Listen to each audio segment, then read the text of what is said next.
Segunda-feira, dia 3 de fevereiro, começamos mais uma semana de 2014. E, como sempre, você começa o dia bem informado com o Noticidade Manhã. Seja muito bem-vindo, bom dia. E nós começamos esta edição com uma notícia que choca.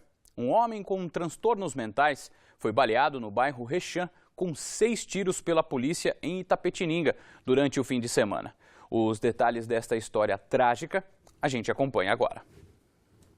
Tiago Guimarães de Proença, de 31 anos, foi trazido em estado de choque ao pronto-socorro e transferido ao Hospital Regional de Itapetininga, onde permanece internado. De acordo com médicos, o quadro é estável. Após uma discussão com a família, a PM foi chamada para conter Tiago, que sofre de transtornos mentais. Ele agrediu um PM com a bengala do pai e foi atingido por vários disparos. A família afirma que mesmo no chão, indefeso, os policiais não pararam de atirar. Este vídeo mostra Tiago caído na calçada na frente da casa dele, molhado de sangue. O braço e a barriga foram mais atingidos. Os moradores se revoltaram contra os policiais. Vai, seu covarde! Covarde! Nunca fez mal para ninguém, não tem nenhum boletim de ocorrência, nada. Não é uma pessoa violenta, é uma pessoa que apenas tem, algumas vezes, sai de si, né? Acho que não tomou os remédios. Então, o que aconteceu? Foi isso, essa tragédia aí do policial chegar e disparar 6 tiros numa pessoa que estava com uma bengala. Foi Lucas quem conversou com os médicos sobre o estado de saúde do irmão. Foi pego 5 tiros nele, pegou no braço, na boca, 2 na barriga e 1 na perna. E ele está em coma, um risco muito grande de morte, tem 10% de vida, foi o que o médico falou. Ele está em observação agora, né? E os médicos vai esclarecer agora o que realmente vai ter que fazer com ele, né? Dona Maria não sabe quem avisou a PM sobre a briga familiar, mas tem certeza de que o filho não deveria ter sido alvo dos disparos. Qual a obrigação? Era saber, se informar se ele estava, qual o quadro dele, para depois abordar ele. Os policiais envolvidos na ocorrência registraram um boletim no plantão de Itapetininga contra Tiago por resistência e lesão corporal. A família vai correr em busca de justiça. Se o meu filho ficar com sequela, eu vou processar o Estado. E o estado de saúde de Tiago é estável. Nós entramos em contato com a assessoria de imprensa da Polícia Militar, mas até agora não tivemos retorno. E mais um caso que envolve polícia. Um cabo da PM em Jundiaí foi preso em flagrante suspeito de roubo. De acordo com a Guarda Municipal, na manhã deste domingo, o policial de 45 anos teria roubado um casal no centro de Jundiaí. Toda a ação foi gravada pelas câmeras de monitoramento da GM. Durante a revista ao suspeito, foram encontrados 3 aparelhos celulares e quase R$ 360 em dinheiro. Ainda durante a abordagem, uma outra pessoa se apresentou e disse reconhecer o policial como o homem que o havia assaltado dias antes. Um PM foi preso e encaminhado ao presídio Romão Gomes, na capital paulista. E agora você confere as informações do trânsito desta manhã. 7h05, vai sair para o trabalho, levar as crianças na escola ou simplesmente chegar ao seu destino? Então, a partir de agora, nós vamos saber como está a movimentação do trânsito com o Pedro Leão. Pedro, bom dia. Onde você está e como é que está o movimento por aí? Bom dia, Fernando. Bom dia a todos que acompanham a Noticidade Manhã. Hoje eu estou aqui próximo à rodovia Senador José Hermílio de Moraes, a Castelinho. Como podemos ver aqui o tráfego nesse momento, ele é intenso em direção a Itu, em direção a Castelo Branco. Os motoristas encontram um fluxo de veículos muito grande. No sentido contrário, quem chega a Sorocaba não vai encontrar dificuldade, vai encontrar um trânsito livre. Olha, Fernando, nas outras rodovias que cortam a nossa região, em especial os sistemas Castelo Raposo e Anhanguera Bandeirantes, os motoristas encontram trânsito lento na chegada a São Paulo. Nas demais estradas, o tráfego é bom. E no fim de semana tivemos alguns acidentes graves. Na Raposo Tavares, em Mairinque, 8 pessoas se envolveram em um acidente no sábado. De acordo com o Corpo de Bombeiros, um dos motoristas perdeu a direção em uma curva e bateu na lateral de outro veículo que vinha na direção contrária. Uma mulher de 37 anos ficou presa às ferragens e foi encaminhada à Santa Casa de São Roque com fratura em uma das costelas. As outras vítimas recusaram atendimento. Já na rodovia Lívio Tagliassacchi, que liga São Roque a Castelo Branco, 2 homens morreram. O carro em que eles estavam caiu em uma ribanceira e se chocou contra uma árvore. As vítimas tinham 32 e 61 anos. Um terceiro passageiro de 44 anos ficou gravemente ferido e foi levado para a Santa Casa de São Roque. Testemunhas disseram à polícia que pouco antes do acidente o veículo andava em alta velocidade. Fernando, essas foram as informações das estradas. Pois é, Pedro, 7 horas e 7 minutos. E não, viu, Pedro? E não são apenas nas rodovias, não, que tivemos problemas durante o fim de semana. Um rapaz de 23 anos morreu na noite deste domingo, Pedro, após um acidente entre uma moto e um carro no bairro Bela Vista, em Itapetininga. De acordo com a polícia, Pedro, os dois seguiam na mesma direção e ainda não se sabe as causas do acidente. Infelizmente, todo fim de semana, geralmente na segunda-feira, né, Pedro? Nossas informações referentes ao trânsito, infelizmente, não são nada boas, né? A gente precisa cada vez mais conscientizar motoristas e pedestres com as informações que nós passamos para que isso comece a diminuir cada vez mais. Fernando, infelizmente isso é uma rotina em toda segunda-feira. Tá ok, Pedro. Daqui a pouco a gente tem outras informações. Você provavelmente vai trazer boas informações aí para o nosso telespectador, não é isso? Exatamente, vou falar uma dica importante para os estudantes de Votorantim, dicas importantes para o transporte escolar, um subsídio bacana para quem pretende pegar transporte escolar em Votorantim. Tá ok, Pedro. 7 horas e 10 minutos, 2 menores foram baleadas e um jovem de 17 anos morreu depois de uma troca de tiros em Itu. A ocorrência teve início na SP-79, estrada que liga Itu a Sorocaba. Ela costuma ter sempre grande movimento. Segundo a polícia, 2 carros teriam perseguido um veículo em que estavam 6 pessoas, 2 homens e 4 garotas, dessas 3 menores. Ainda não se sabe por qual motivo o tiroteio começou. Durante a troca de tiros, um adolescente de 17 anos que estaria no carro que atacou o veículo com as meninas acabou morto. De acordo com uma testemunha que estava no carro que era perseguido, quando os veículos chegaram neste ponto da rodovia, o tiroteio parou. As garotas desceram do carro e pediram ajuda neste motel. 2 adolescentes também foram baleadas no tiroteio. Elas conseguiram escapar por uma janela que ficou na rodovia. Marcas de sangue também podem ser vistas. As meninas foram internadas em um hospital da cidade e passam bem. Os motoristas de todos os carros fugiram. As vítimas que prestaram depoimento na delegacia, inclusive as menores, já tinham passagem pela polícia. 5 quilos de maconha foram apreendidos perto de uma escola no Jardim Tarumã, em Jundiaí. De acordo com a Guarda Municipal, durante o patrulhamento, 2 jovens fugiram ao ver a viatura. Com a ajuda do canil, os guardas encontraram toda a droga em uma casa que estava vazia. A Polícia Civil deve investigar o caso e principalmente de quem é o dono da casa e quem comercializava os entorpecentes. A Guarda Civil Municipal de Sorocaba prendeu neste fim de semana um homem suspeito de comandar o tráfico de drogas na Vila Barão. Conhecido como Chacrinha, ele foi visto junto a outras pessoas que tentaram fugir ao notar a presença da viatura. Com ele foram encontrados dinheiro, porções de cocaína e crack.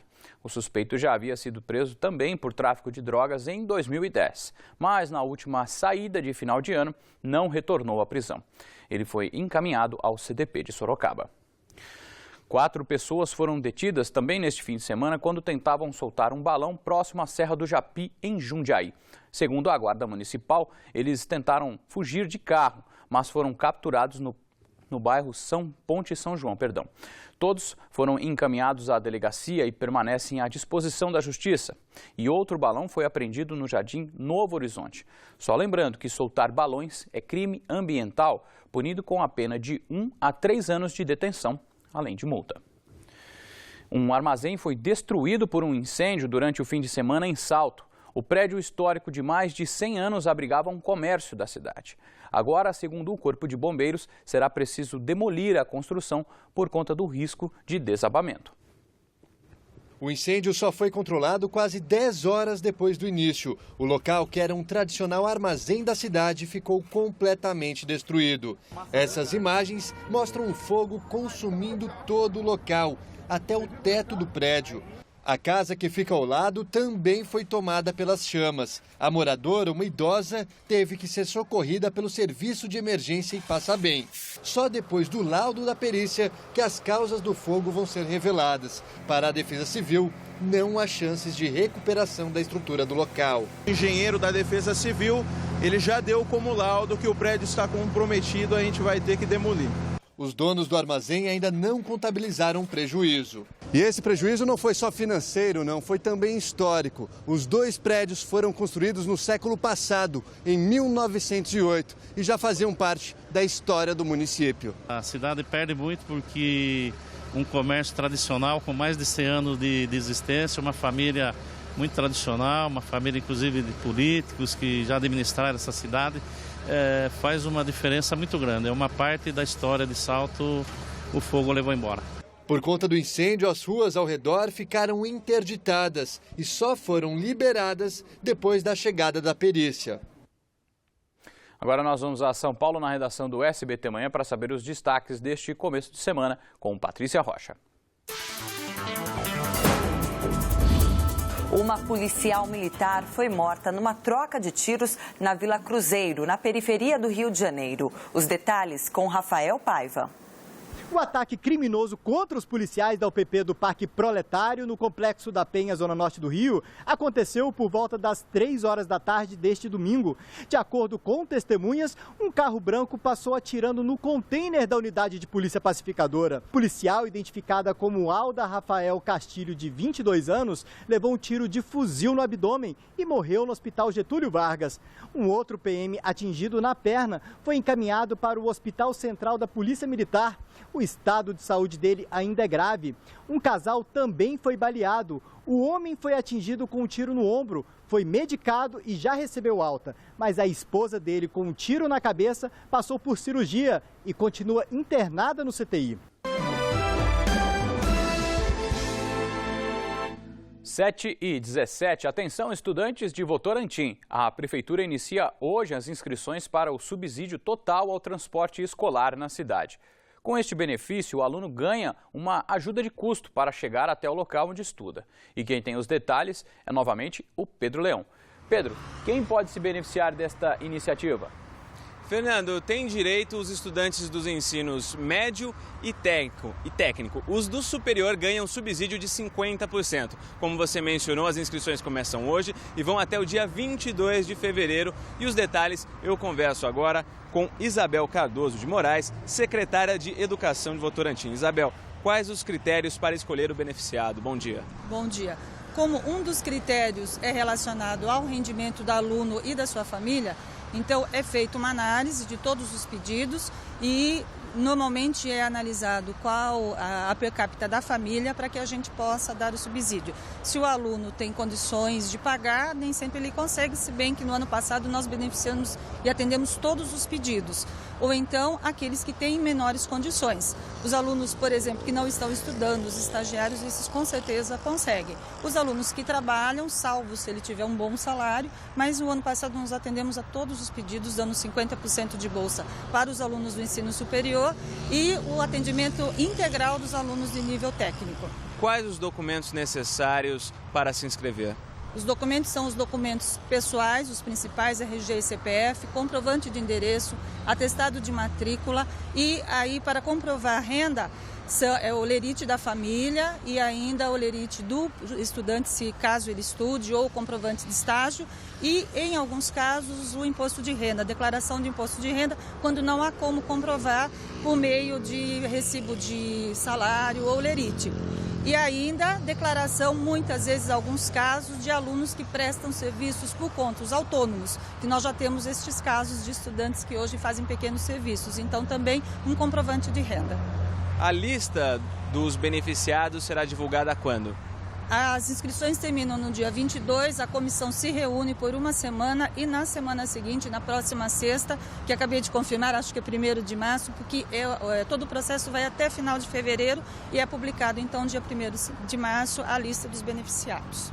Esse benefício é para o ano letivo apenas, esse ano letivo? Para o ano letivo todo. Todo início de ano nós fazemos um novo processo. É garantido para todo o ano de 2014 e aí o ano que vem nós começamos tudo novamente. Ok, muito obrigado pelas informações.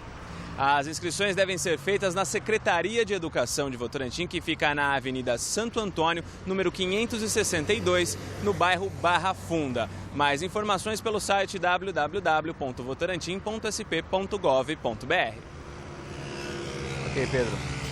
Segunda-feira também é dia de falar das oportunidades de emprego na região. Papel e caneta na mão e boa sorte!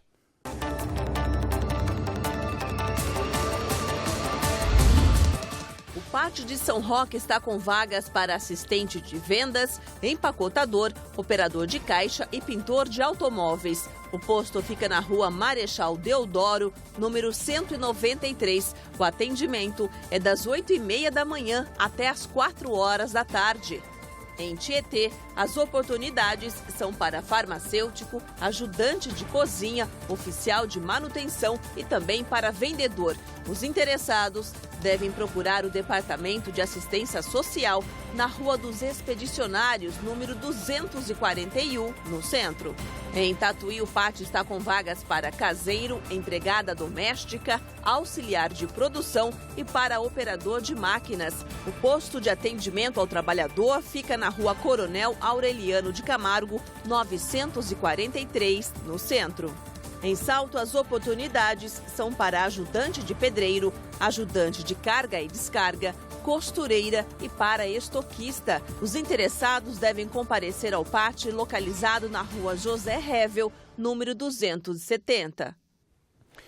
A segunda-feira será de sol e forte calor, com possibilidades de pancada de chuva à tarde e à noite em toda a região. A gente vê imagens ao vivo de Sorocaba, onde o sol brilha forte neste momento. As temperaturas na cidade hoje variam entre 21 e 34 graus. Veja como fica o tempo em outras cidades da região.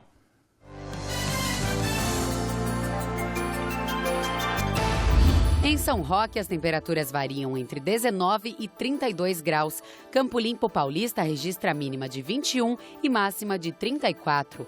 Mesma máxima prevista para Jundiaí. Em Itapetininga, a mínima deve ser de 21 e máxima de 33 graus. E com o forte calor, a atenção e os cuidados precisam ser redobrados para quem quer se refrescar na água. Olha só, nesse fim de semana, um homem morreu afogado na represa Nascimento, no bairro São João Velho, em São Roque. Segundo testemunhas, a vítima, que não foi identificada, teria ingerido bebida alcoólica e depois ido para a água. Ele foi socorrido à Santa Casa da cidade, mas já chegou ao hospital sem vida. O corpo foi encaminhado ao IML de Sorocaba e o caso registrado na delegacia de São Roque. Na última sexta-feira, Jonathan Vieira dos Santos, de 16 anos, também morreu afogado no mesmo local. Com estas duas vítimas, já são 15 mortes por afogamento na represa Nascimento em menos de 2 anos. Moradores fizeram um protesto no Jardim das Azaleias, em Sorocaba, por conta da falta d'água no bairro no fim de semana. Em nota, o SAI informou que o reservatório que atende essa região está com um nível abaixo do normal.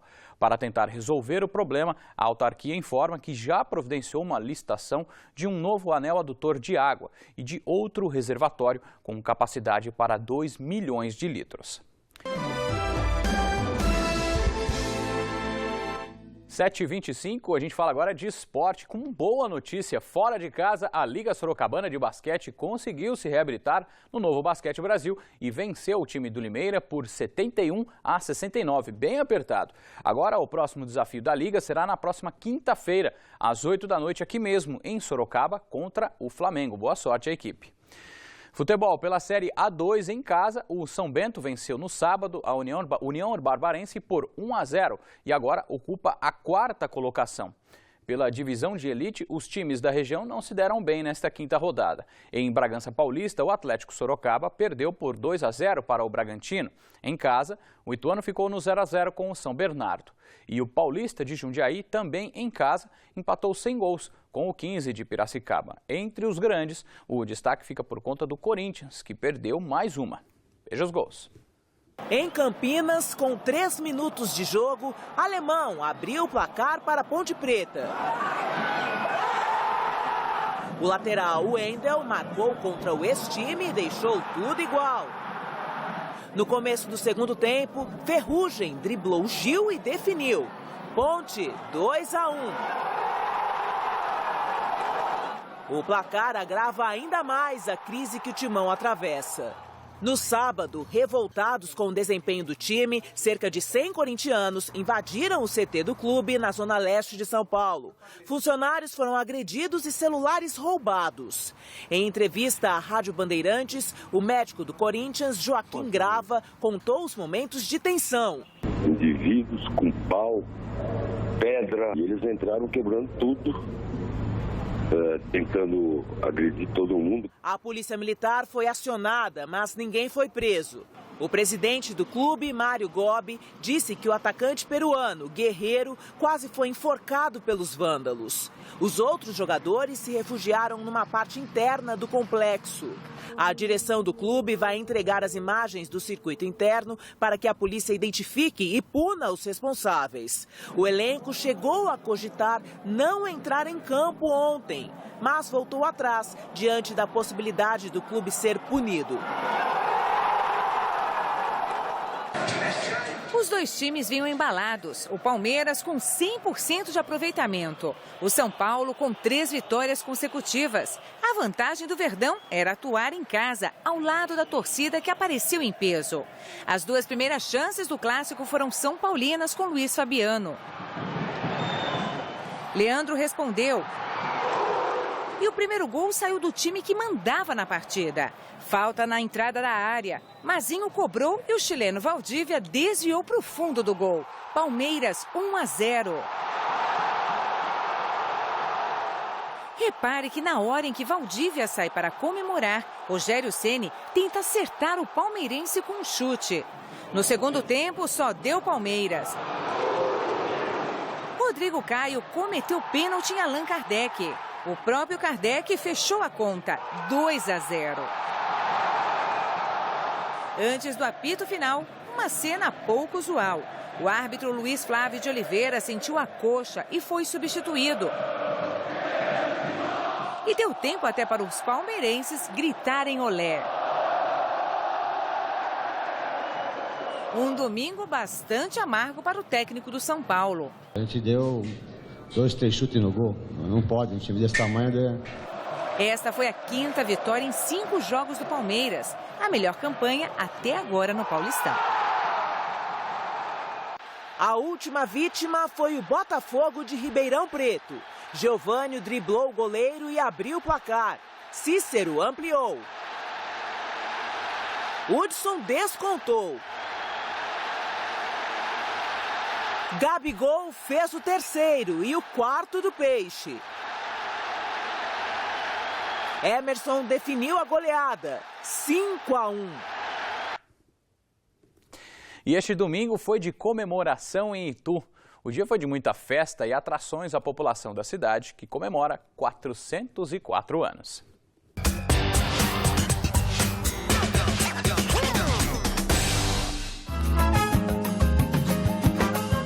Adultos e crianças se reuniram na Praça da Matriz para comemorar. E a principal atração era ele, o bolinho de 20 metros de comprimento que chamava a atenção de quem passava pela praça, todos querendo um pedaço. Só esperando o bolo. Mas o corte do bolo era só mais tarde. Primeiro, uma missa foi realizada na Igreja da Candelária, santa padroeira da cidade. A missa contou com a participação de autoridades do município e estava lotada de fiéis.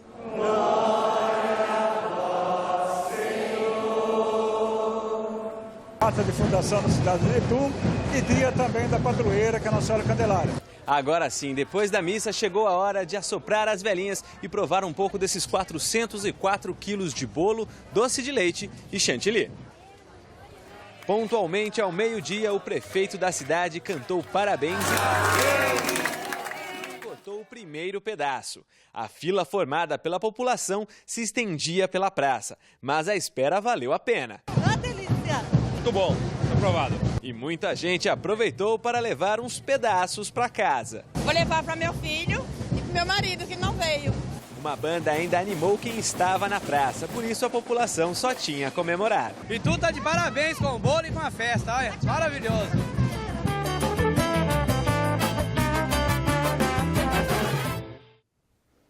Bolívia tá bom, hein? Participe dos nossos telejornais, envie sugestões de reportagem pelo site tvsorocaba.com.br ou pelo telefone 15 32 38 8804. O Noticidade Manhã fica por aqui. Outras notícias da região você acompanha à 13h no Manchetes Noticidade com Nolan Robertos. E a gente encerra esta edição com imagens ao vivo da rodovia José Hermílio de Moraes, a Castelinho, em Sorocaba, que neste momento tem o trânsito tranquilo nos dois sentidos. Um ótimo começo de semana para você e a sua família. Saúde e sucesso!